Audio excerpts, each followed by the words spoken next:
Hi everyone, welcome to my live session today. I'm Dr.RakheeYadav, consultant pediatrician, and today's topic is the effect of the pandemic on animal shelters.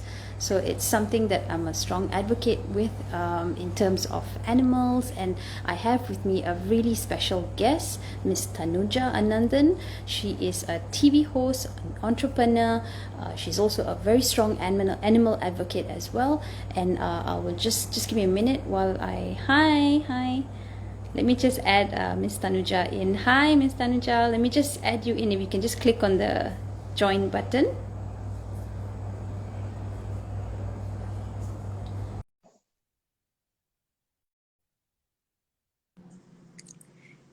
Hi.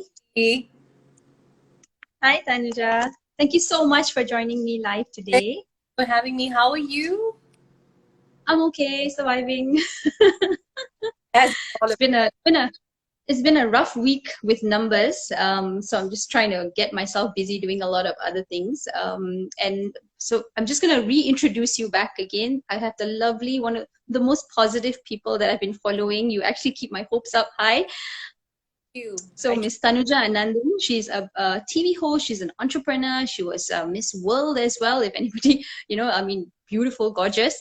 And she's also an animal advocate. So I love that fact about you. And she, of course, she's multiple other things. You just have to click onto her Instagram profile and there's a whole host of things that what Tanuja is. But animal advocacy is something that I think we're both very passionate about. And I just to introduce my little adopt don't shop fella. He's actually with me right now. So I also adopted a puppy. So about maybe a few months back, he's gonna turn 1 next month. How one? And yeah, and his name is Simba. He's with me on all my live sessions every night. It wasn't a very easy transition because he was a traumatized pup. So I actually had help with a dog whisperer to come and help him out and get him to transition into a family life. So with that, that's my background on adopt don't shop. So my little Simba is with me, and I know you have a little pet as well. So tell us about him. Yes, I do. So, I've grown up with a family who loved German Shepherds and Rottweilers, and it came to a point. I think I was about 10 years old. This connection that I have with animals is something that's very innate.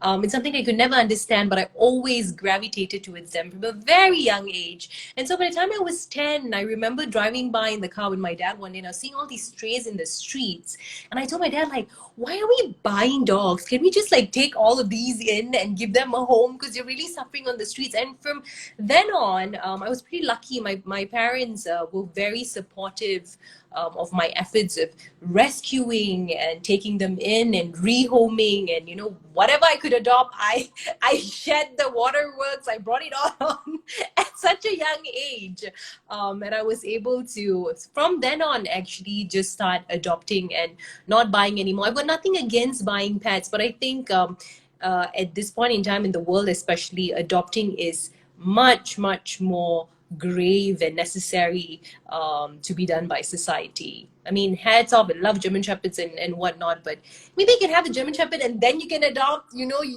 Yeah. go Yeah, balance, there's right? always doggy siblings. There's always pet siblings. My first dog also was a German Shepherd. Interesting, and subsequently we always took in strays, and we just kept them until at some point when they grow old enough and they pass on naturally. But even we've had he's moving around and he's right beneath me now, so he doesn't leave our side, and he's a very protective little puppy with my 4 kids. And I think that's something that he transitioned into from a very traumatized pup into someone who's so loving, and he sleeps with them and he eats with them. And it's wonderful to have a pet in a family home, in any home actually. And I realized, we both realized that a lot of animal shelters out there are struggling ever since the third lockdown started. I mean, they were in the beginning, a couple of lockdowns, but now, sorry, one minute. With the third,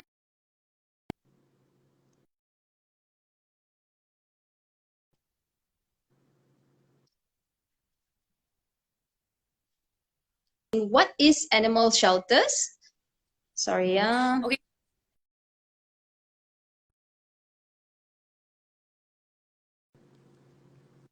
I'm so sorry about that. I'm getting a call in between, and it's difficult to block lines, when you're trying to do this live. So yeah. I So know. what are animal shelters? How Hold do on. you function? How do they function to help animals?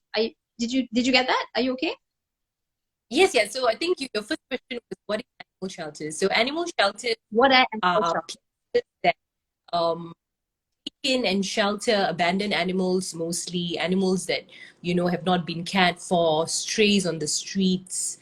So that's what typically an animal shelter is, and they rely on charitable contributions at the end of the day. So typically, that is what an animal shelter is. I think in a short sentence for everybody to understand, that's what animal shelters are.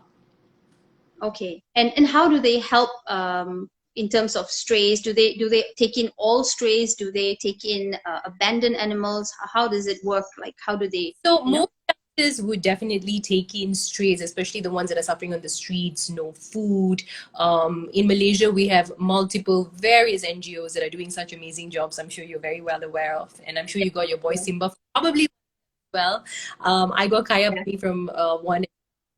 These NGOs typically would answer to rescue calls by the public who need help, because most people don't know what to do when they find a stray on the streets. So that's how these animal NGOs come in and assist when it comes to matters of strays in particular. Yeah. Okay. And they help in terms of rescuing animals that may be abused or maybe abandoned in some way. Right. Excellent. And what And has happened to these? Sorry. Sorry, you were saying something? yeah, so they take them in and they clean them, they bathe them, they give them a home, ultimately working towards attaining this particular animal's optimal life, to live their best life, because that's what they do. Yes. And And then, in the hopes of eventually rehoming them, getting into a yes. home where they can live the rest of their days. So in this Yes. pandemic, I answer your question straight. This pandemic has definitely really impacted animal shelters, in the sense that many of them have dropped significantly in terms of donations, volunteers who come in and help these animals, because you need so many volunteers to come in and feed and clean, as well in terms of materials. So these are the ways that all these animal shelters are affected.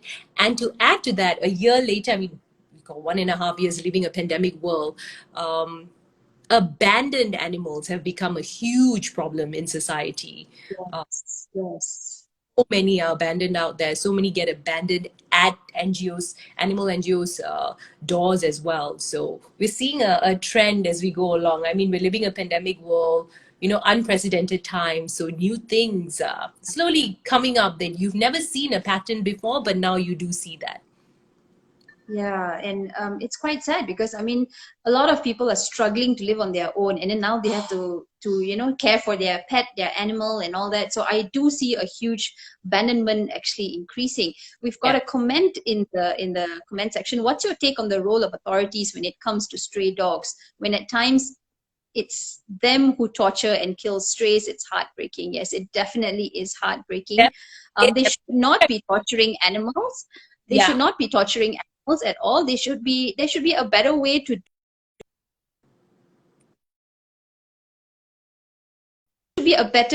to handle these animals. But what's your take on that? I think authorities are put in place to help, correct? That those are people you go Yes. to assistance, and particularly animal authorities, people are in charge of looking after an animal. Sadly to say, it's not seen here in Malaysia. Authorities are not doing their jobs. I've not been one to be politically correct either on this matter. I think for followers who see me on my social media, I'm very open, and I talk about it very openly. I feel the louder we voice ourselves, the louder we come together and we keep making noise in order to get the authorities to get their job done, all the better. So get on and make as In the much. most humane way, in the most kindest way, in the most humane way. We hope and pray that that is what the end game is, that they do it in the most kindest way. Exactly. And you've mentioned that so many things have affected these strays. They've been abandoned, a huge number going into shelters, and lack of volunteers. It's multifactorial. It's leading to disaster. At some point, they're not going to be able to cope. Correct. And I think at the Right? end of the day, what you need to stress is for strays living out there currently in the pandemic world, when their resources, their food chain, their water line has been cut, because usually strays rely on, in Malaysia we have tons of mama that are open 24/7. Many leave out food for the strays. That's where they go and forage for food, and strays do need to go out and look for food. They're unlike companion animals who we keep at home, and they're fed at a certain hour every day. So it's very tough for strays out there who are starving on their streets. We have independent feeders who would go out and feed them, but because of the lockdown, it's tough for some of them to get lettuce in order to go out and feed strays as well. So our strays really have it tough living this pandemic world, especially here in Malaysia. So what can we do? What can society do to help them out? Is there any way that we can help these shelters? And what can we do? Beautiful now that we've come up with the Bandera Merah flag, the whole red flag movement, which I think was an amazing movement to start. We have so many who are involved. One of them I'd like to mention, We Connect, has been doing an amazing job helping to feed individuals who can't afford to feed their pets at home. They've taken on and they're distributing care packages for their pets. I think that's an amazing movement. What you can do is, maybe if you're living in a neighborhood and you do see a stray, you can leave out some food for them at this point in time, or you can even just take them in. I would like to also stress, it's going into a domino effect of sorts here, because I would love to stress, as much as you would love to feed strays, it would be best if first you take them and you spay and neuter them so they do not breed even more, and then you can do the feeding. That's probably a topic for another day, but at this point in time, survival, right? Everybody's trying to survive, and if you could just of food or just a bowl of water to help them survive at this point in time would be a great thing. Absolutely. Or call an animal. So what about funding? So how are they getting funding, and how, because we can go out and feed, but now, everybody is in lockdown, so it's not everybody can go out to the places where maybe they used to work and the stray animals were at their offices, and now they're all working from home. So, those stray animals don't get the regular food that they usually get from these office people. And, so how, is there any other way that they can, how are they funded? How are the shelters surviving in terms of funding? So shelters are struggling. I think in ways that you can help, reach out to them, maybe help them with their social media work, adopt temporarily as well, donate materials, donate food, in any way that you can, volunteer with rescuing. Because, if you do call shelters and you say, hey, you know what, I want to come on, I want to volunteer, is there any way that I can help you guys at this point in time? They would be able to then give you a letter for you to move around in order to help, of course, following procedures and whatnot. Excellent, excellent. And there are also online numbers that you can bank in, online banking numbers that you can, provided it's legit, make sure you bank into the right places. And I think a lot of shelters have a legit online banking number, so you can always just bank into them. I'm going to touch a little bit about pets, because I think being alone during a lockdown is not easy. And I feel when someone has, even like you mentioned, you can actually foster a pet, you can actually foster an animal in the period when you are, stuck and you're not sure. It's rather than being alone, I would rather have like a furry friend next to me, to guide me and to support me through something. And especially if you're with a family or you're alone, it doesn't matter. I think having a pet with you is definitely affects you in very many positive ways. Can we talk about that a little bit? What do you think about that? There's studies shown that pets do help you cope with the pandemic. They reduce your stress levels, your blood sugar levels, that companionship that you have with them, in showing, in feeling, and animals in general are very intuitive creatures. So they also enable you to be more intuitive towards them, because they're voiceless beings, right? So how do you engage? You have to use your intuition mostly. And I think pet owners would absolutely understand this aspect of things. So definitely having a pet, and also that protective effect that pets have on their owners, right? So in turn, that unconditional love that you share and that bond that you have, is definitely a connection that is it's very giving, it's very fulfilling, I think, at the end of the day, and then all stresses go away. So definitely having Goes a away. at this point in time is also one of the biggest ways that you can help an animal shelter. You know, you take in a puppy and you know, foster the puppy for a while, you ease the burden of an animal shelter for just feeding another mouth, you know, and you can help in that way, and ultimately, you know, post it on your social media, engage, Yeah, try and get that particular animal adopted at the end of the day. So I think that's one of the absolutely. you can do. And at some point it'll be a foster fail, Yeah. and it'll be an adoption shop, so sometimes success stories. Yay.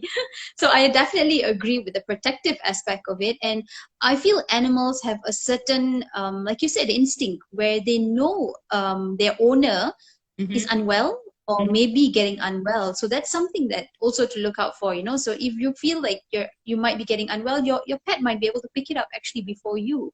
Yeah. They might bark a certain way, they might come and sniff you a certain way, and then the next couple of days you realize, I'm having a tummy ache or I'm having a headache, something's not right, but actually your pet picked it out sooner. And in this time where you're so worried if you've got COVID and all that, it's something that you have a backup. At least your animal is there to Very. bark or to meow. Yeah, it's a very energy-based relationship, I feel, at the end of the day. Like I said, it's very Yes. intuitive, right? It's just an Yes. understanding of channeling of energies that you have, this bond that you have with your pet. It's something that's very special and very beautiful. And I think all pet owners can attest, be it a companion animal or even just someone who loves reptiles, you know, someone who loves Yes. just any sentient being. I think just gives you a channel as well to give that love and in return receive it. Absolutely. And I'm just going to touch a little bit about coronavirus in pets and coronavirus in humans. They're totally different. They Mhm. can be affected, but if you take the usual vaccines, most pets have a vaccination schedule as well. It's not just humans that have a vaccination schedule. And a lot of times the vaccine actually contains the coronavirus, the canine coronavirus. So they're totally different things. So you can't give COVID-19 to your pet, and Correct. neither can your pet transmit it to you. So in that sense, it's safe to foster an animal from a shelter. So don't be too worried that your foster pet's going to give you COVID-19. That doesn't happen. But of course, while you're fostering, please wear the mask when you go out, and follow the SOPs that are in place and everything. We've got a comment which I also want to comment as well. Hi Idola, just want to know your head. Sorry, you're going to say something. Thank you so much for saying that and sharing that with us, because I've had so many people who DM me and ask me like, can my pet get coronavirus? Can they pass it to me or can I pass it to them? So thank you so much for that. I think that's an excellent point to share. Hope I clarified that in any way, that because there's also different vaccines for pets. The 6-in-1, if I'm not mistaken, the 8 and the 10. The maximum is the 10-in-1. Correct. So Vaccine. I go to my pet and I just tell him, just give me whatever that is the most protective for my pet, because I don't want him to be sick in any way. I mean, we do what we can, we get what we can for our pet, but even the 6-in-1 has the coronavirus, canine coronavirus, so it's totally different.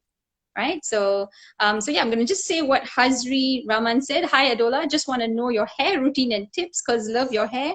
And how are you taking care of such long and nice curly hair? Hi. Bye, Tanuja. Yeah, I've got a line of a herb that I launched last year. Actually, you can try by Tanuja. It's called Living Herbs, and it's excellent for hair growth, hair fall. It's got multiple health and beauty benefits that you can definitely try. It's a family Ayurvedic secret recipe. So boleh cuba lah, Hazri, yeah. So look out for Bye, Tanuja, Be Wife, and Tanuja. So Hello, nice to see you here. So excellent. So we've clarified that you can't get COVID-19 from your pets. We've clarified that you can't, transmit it to your pets as well, because a lot of you are afraid to go out because you might bring it back to your one and only animal at home.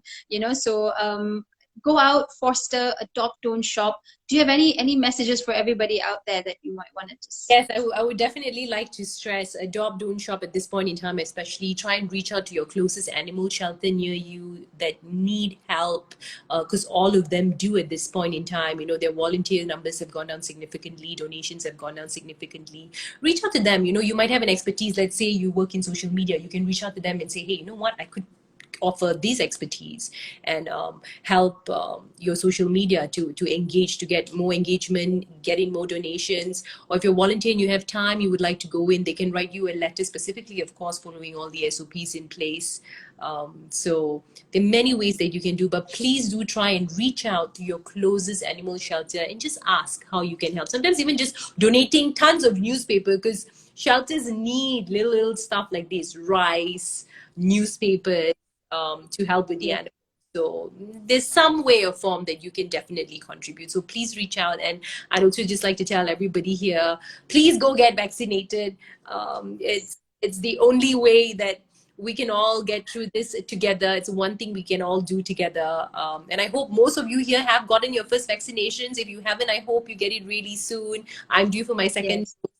In 2 weeks, so I'm super excited, and hopefully we reach herd immunity by September, October, fingers crossed, and we can take it from there and move forth with life. Till then, everybody just stay safe, stay sane, do whatever you need to make you happy. I stick to a schedule. If I can share some tips, I stick to a schedule. I wake up in the mornings, I get some work done, I get some reading done, and then I do my exercises every day. I need to run. I think if you see my Instagram, I think that's something that really it out, because we've got a lot of energy. We're used to a certain routine of a life. We're conditioned in ways, and we can't do what we usually do. So do be very conscious to channel your energies right, and I think by that you will be able to stay sane. Don't think too far ahead. Take it a day at a time. I say one day at a time is my mantra. And yeah, I think that's just the amount of advice that I give. I'm taking it a day at a time myself. So I'm not a professional, but it's something that I can share that is helping me stay sane and stay as happy as I can be. Absolutely. And I'm just going to add on to that, that if you feel triggered by the numbers that you're seeing, the cases, just don't look at numbers, just, think of anything else. Don't trigger yourself by things that is going to cause you much more mental harm rather than self-care, So just take a break. Like Tanuja said, one day at a time. And I know my week has ended when Tanuja goes grocery shopping. So I know, oh no, my week's over. Where did the week go? So that's how I keep track of time. I just really need to thank you. You're a frontliner, doctor, and I just want to thank you for all you do. I think from bottom of all our hearts, thank you so much for everything that you're doing in order to keep us safe and keep our medical system in check and ensure that, everybody gets what is needed. So I'd just like to thank you for that. I think most importantly. So yeah, everybody stay safe. Yes, and correct. Listen to Dr. Rakhee. Don't look at the numbers. I've stopped looking at the numbers. I think that's anybody is to not look. I don't want to look at the numbers as. I think also media, the media that you read, that you absorb, just be very careful. If it's not helping you in any way, if it's bringing you down, then just don't look at it. Yes, true. Oh gosh. Okay. I am so sorry. I've got to go. Thank you so much, Tanuja. This has been awesome. I just got a call from the hospital. I'm so sorry. That's why there were a couple of breakthrough in between. I'm so sorry. But thank you so much for doing this live with me, and stay safe and stay sane. And yes, go get yourselves vaccinated and help out all the animal shelters that you can in whatever way that you can. Thank you so much, Tanuja. Bye-bye. Bye. Bye.